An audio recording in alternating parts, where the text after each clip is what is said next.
All right, let's now listen in to Atishi Marlena, Aam Aadmi Party candidate there in East Delhi. Atishi, thanks for joining us. So how is the election going?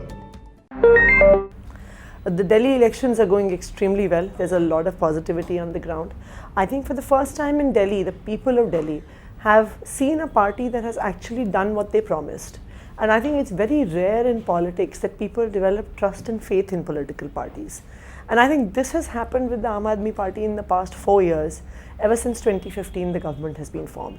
And so when we are going to people's homes, they're like, हाँ तुम्ही को तो vote देंगे, हमारे घर में पानी आ गया, बच्चों के स्कूल अच्छे हो गए, और किसको वोट देंगे?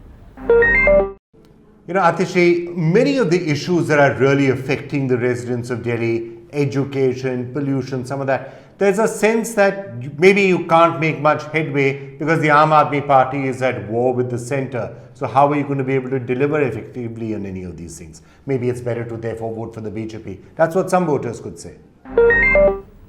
See, two things. First of all, yes, there are many things that still remain to be done. One of our major projects, CCTV cameras, has not taken off because for years the files were held up.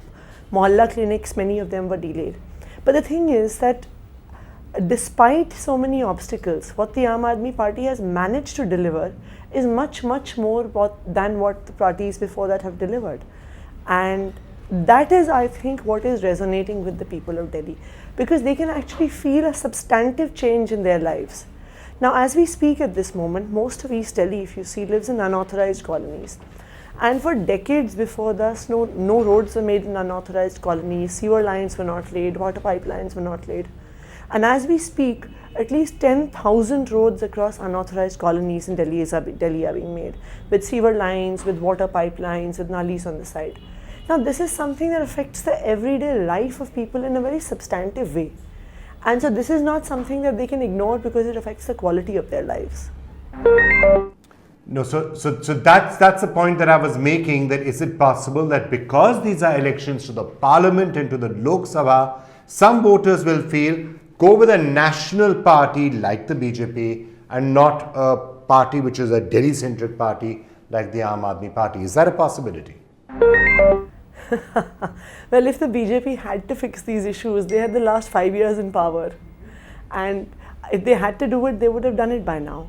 Second, I think one of the things that is hurting the BJP in East Delhi is that their former MP Mahesh Giri has been an MP in absentia. No one has ever seen him. And now they're feeling that now we have a celebrity who's a candidate. And with the celebrity, Gautam Gambhir is going to be playing cricket, doing commentary in London, in Johannesburg, in West Indies. How is he going to be available to solve the everyday problems that people face in Trilokpuri and Kondli and Khureji and Mayur Vihar? And what people want from a member of parliament, while you and I may feel that a member of parliament is there to debate larger issues in the House of Parliament, what people want is that if they have a problem at the police station, the MLA should be available to stand by them, the MP should be available to stand by them. If they need to get someone from their family admitted in Safdarjung or AIMS, the MP should be there to sign a letter for them. If they have some problems at hospitals, the MP should be able to call a doctor at a hospital, call someone at a school and help them resolve their problems. These are the everyday issues that people are looking for their representatives. This is exactly the count on which BJP MPs have done very poorly in Delhi. And now people feel that Gautam Gambhir तो साल में से 250 दिन बाहर ही रहेगा, वो क्या करेगा हमारे लिए काम? Okay, Atishi, specifically coming to your constituency, is there a certain amount of bad blood that's been building up out there? We saw that entire controversy over your surname. We've also seen a number of attacks on Gautam Gambhir and other things. Is there an election with a lot of bad blood? Well, see, the thing is, the fact that when people from the Congress and people from the BJP have nothing to say about me or the work that I have done, apart from my surname, apart from false allegations about my religion or my caste, then one can see that they are getting a bit desperate.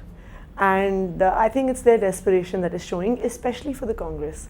I think Congress now realizes that it's in a situation where it might even lose its deposit on all 7 seats.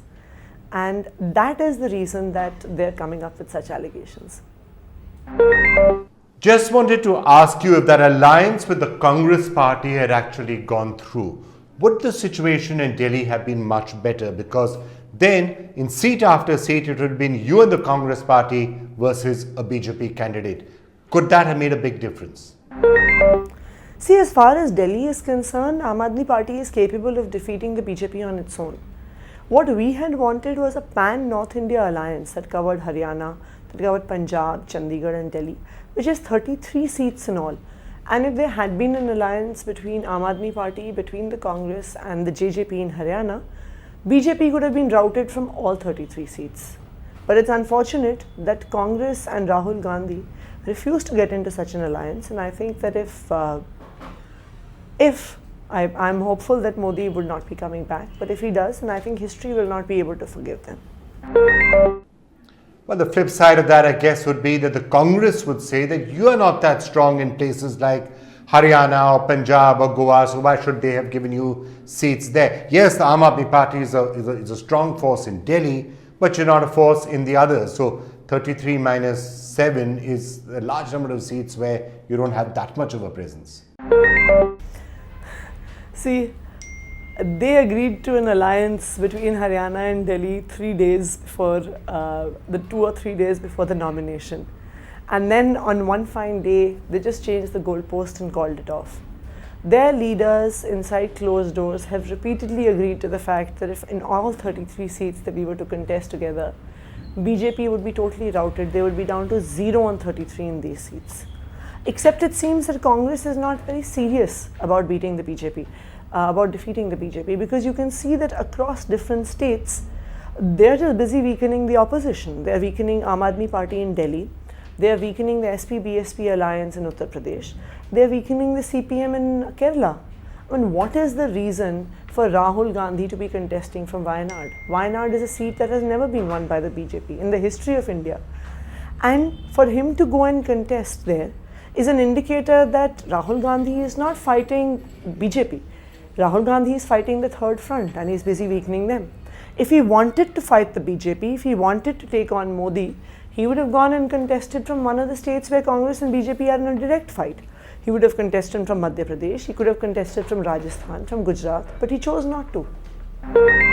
Okay, Atishi, so just taking off from what you just said, is Narendra Modi coming back then? My own assessment is that Modi is not coming back. There is going to be a coalition government at the center. I think there are just too many groups across the country that have been alienated by Modi.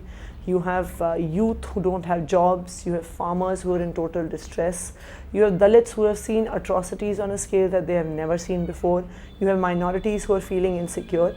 And I think that across the board, a very large segment of people have now made up their mind to vote against BJP. All right, Atishi Marlena, thanks so much for joining us.